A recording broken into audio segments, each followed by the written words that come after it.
আমরা যখন ঠিক কোনো একটা সংকট কাটছে বলে ধারণা করছি, একটু আশ্বস্ত বোধ করছি, তখনই দেখা যাচ্ছে আর একটা নতুন প্রবলেম এসে যুক্ত হচ্ছে।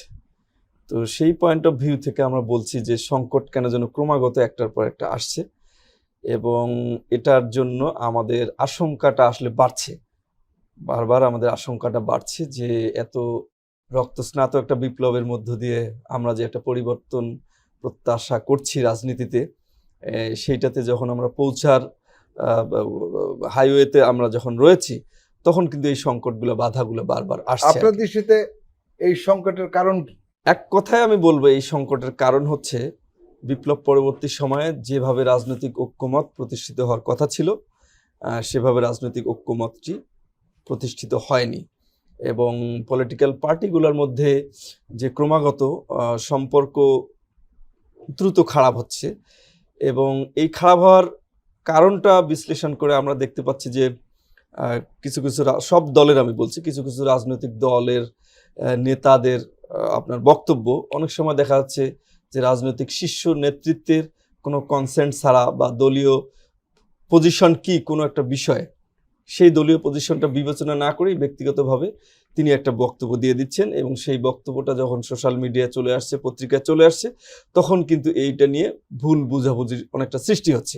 প্রত্যেকটা দল প্রথমে একটা বক্তব্য, আপনি জামাত বলেন, আপনি বিএনপি বলেন, আপনি এনসিপি বলেন, প্রত্যেকটা দল কোনো একটা বক্তব্য দেওয়ার পরে যখন এটা দিয়ে ব্যাপক মানে ম্যাস রিয়াকশন যখন দেখা যাচ্ছে, কদিন পরে তখন আবার আমরা বলছি না না আমরা আসলে ওইটা বুঝাইতে চাইনি, আসলে আমরা এইটা বলতে চেয়েছি বা এরকম, অথবা দিতে হচ্ছে তাদেরকে, অথবা ফেসবুকে পোস্ট দিচ্ছি যখন, আপনি জানেন যে মতামত প্রকাশের একটা অন্যতম মাধ্যম এখন ফেসবুক, তো ফেসবুকে বা সোশ্যাল মিডিয়ায় যখন একটা মতামত প্রকাশ করছে, যখন ব্যাপক রিয়াকশন দেখা যাচ্ছে নেগেটিভ, একটু পরে তিনি আবার পোস্টটা তুলে নিচ্ছেন। এই যে পোস্টটা তুলে নিচ্ছেন তিনি, তারপরে কয়েকদিন পরে আবার বলছেন না এভাবে বলতে চাইনি, আসলে এইভাবে চেয়েছি। এইটার কারণটা কি? এইটার কারণটাই হচ্ছে এখানে আমি বলবো যে ম্যাচিউরিটির অভাব এবং দলের যে শৃঙ্খলা, যে দল থেকে কোনো একটা ইস্যুতে দলের সুস্পষ্ট বক্তব্য কি সেই বিষয়টা সম্পর্কে সুস্পষ্ট সিদ্ধান্তে না আসা, এই জায়গাটা থেকে কিন্তু মতানৈক্যটা তৈরি হয়েছে। তো ঐক্যের সম্ভাবনা একবারে শেষ হয়ে গেছে এমনটা আমিও এখনো ভাবতে চাই না, কারণ আপনি দেখবেন যে কয়েকদিন আগে প্রফেসর ইউনূস থাকবেন কি থাকবেন না এটা নিয়ে একটা কথা উঠেছে, কিন্তু শেষ পর্যন্ত যখন দলগুলো প্রফেসর ইউনূসের সাথে যখন দেখা করলেন, তখন কিন্তু ঠিকই সবাই সেখানে গিয়ে জানিয়ে আসলেন যে না, প্রফেসর ইউনূসকেই আমরা চাই, প্রফেসর ইউনূস থাকবেন এবং তার অধীনেই এই যে জাতীয় নির্বাচনটা হতে হবে।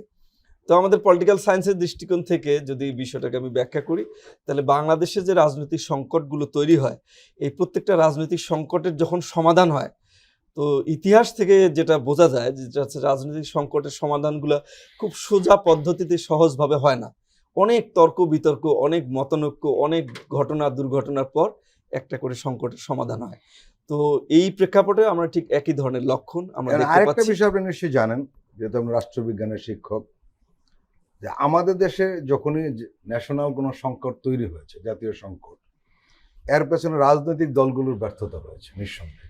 রাজনৈতিক দলগুলোর অনেক কন্ট্রিবিউশন, এটা সত্য, এটা যেমন স্বীকার করতে হবে, একইভাবে সংকটগুলোর পেছনে রাজনৈতিক দলের ব্যর্থতারও আছে। কেন আছে?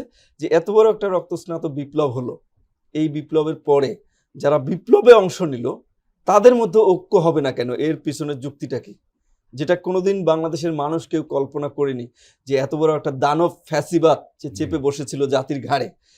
তো আমাদের মধ্যে একটা ধারণা বদ্ধমূল হয়েছিল যে কোনোদিনও একে সরানো সম্ভব না। তখন রাজনৈতিক দলগুলো কেউ কেউ ভাবতো যে আলোচনার মাধ্যমে সমস্যার সমাধান হবে, কেউ কেউ ভাবতো যে নির্বাচন দিলে সমস্যার সমাধান হবে, কেউ কেউ তত্ত্বাবধায়ক সরকারের বিল সংসদে আনার জন্য বলতো, নানান কথাবার্তা বলতো। কিন্তু প্রকৃতপক্ষে ফ্যাসিবাদকে সরানোর জন্য যে একটা রাজনৈতিক ঐক্যমত হওয়া দরকার, যে গণ অভ্যুত্থান বা বিপ্লবের মাধ্যমে ফ্যাসিবাদের পতন ঘটাতে হয়, এই বিষয়গুলোতেও রাজনৈতিক দলগুলো একমত হতে পারেনি, তাদের ভাবনাতেই ছিল না। তো সেই প্রেক্ষাপটে কিন্তু, এবং দুইটা জিনিস লক্ষণীয় আপনি দেখবেন, বিপ্লব এবং গণ অভ্যুত্থান এই শব্দ দুটো আপনি একটা কন্টেন্ট অ্যানালাইসিস করেন, আপনি দেখবেন যে রাজনৈতিক দলগুলো নেতাদের মুখে খুব কম সময়ে, খুবই কম এই শব্দ দুটো উচ্চারিত হয়েছিল।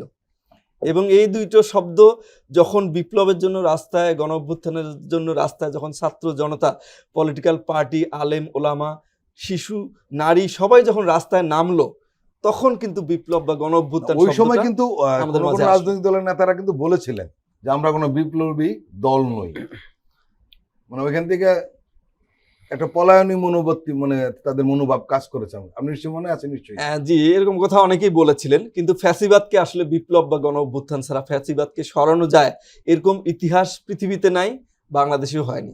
এবং আমি অবাক হই যে এই 5 জুলাইয়ের পরেও, 5 আগস্টের পরেও অনেকে বলেন যে এটা বিপ্লব না, কেউ কেউ এটাকে সাধারণ একটা আন্দোলনের মাধ্যমে একটা রিজিম চেঞ্জের কথা বলে থাকেন, যেটি খুবই দুর্ভাগ্যজনক। মূলত এই যে আদর্শগত বা রাজনৈতিক চিন্তাগত যে ভুল, এই ভুল থেকে কিন্তু মিসপারসেপশনগুলো তৈরি হয়েছে, এবং এর কারণ হিসেবে কিন্তু রাজনৈতিক ঐক্যমত তৈরি হয়নি।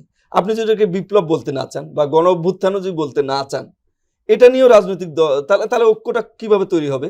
দেখবেন যে এটা নিয়েও রাজনৈতিক দলগুলোর মধ্যে ঐক্য নেই, কেউ এটাকে স্বাভাবিক আন্দোলন হিসেবে দেখতে চায়।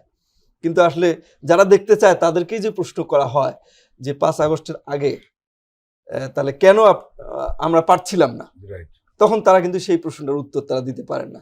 তখন তারা বলেন যে হ্যাঁ, এটা দীর্ঘদিনের আন্দোলনের ফসল। অবশ্যই সত্য, এটা দীর্ঘদিনের আন্দোলনের ফসল। একটা গণ অভ্যুত্থান যখন তৈরি হয়, বিপ্লবের জন্য জাতি যখন প্রস্তুত হয়, তার জন্য হঠাৎ করে প্রস্তুত হয় না, এটা দীর্ঘদিনের একটা প্রস্তুতি। সেই প্রস্তুতিতে অবশ্যই সবার অবদান রয়েছে। এখানে ইন্টেলেকচুয়ালদের অবদান রয়েছে, পলিটিক্যাল পার্টির অবদান রয়েছে, সিভিল সোসাইটির অনেকের অবদান রয়েছে, সোশ্যাল মিডিয়া অ্যাক্টিভিস্টদের অবদান রয়েছে, সবার অবদান রয়েছে। কিন্তু বিড়ালের গলায় ঘন্টাটা বাঁধবে কে, এটা নিয়ে মূলত ছিল সংকটটা, যার ফলে আমরা সফল হতে পারছিলাম না। শেষ পর্যন্ত আপনার সফল হয়েছি, কিন্তু দুঃখজনক হলো সফল হওয়ার পরে আবার ঐক্যমতের সমস্যা দেখা দিল। মূলত এই জায়গা থেকে সংকটগুলোর উৎপত্তি। এখনই জাতীয় ঐক্যমত যদি প্রতিষ্ঠিত হয়, এখনই সকল সংকট কেটে যাবে।